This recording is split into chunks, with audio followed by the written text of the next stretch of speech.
साहिवाल से रिपोर्ट शामिल करते हैं हमारे नुमाइंदे राना वहीद की रिपोर्ट के मुताबिक आरपीओ महबूब रशीद ने रीजन के तीनों अजला को मुहर्रम अल हराम के लिए सिक्योरिटी का फुल प्रूफ प्लान बनाने का हुक्म दे दिया।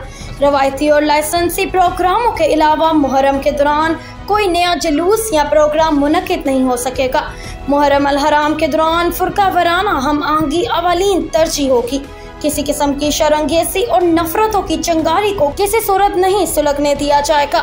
इन ख्यालात का इजहार रीजनल पुलिस ऑफिसर डीआईजी महबूब रशीद ने पुलिसिंग को जारी रखते हुए रीजन के तीनों अजला साहिवाल, ओकाड़ा और पाकपतन के पुलिस अफसरान को मुहर्रम अल हराम के लिए फुल प्रूफ सिक्योरिटी प्लान की तैयारी के अहकाम देते हुए किया।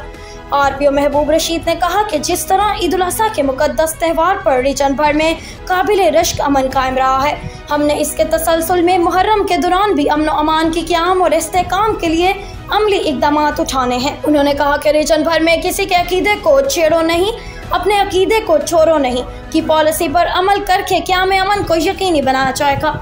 आरपीओ महबूब रशीद ने कहा कि महकमा दाखिला के वाज़ेह अहकामात है कि मुहर्रम अल हराम के दौरान रवायती और लाइसेंसी प्रोग्रामों के अलावा कोई नया प्रोग्राम किसी सूरत मुनक्किद नहीं किया जा सकेगा।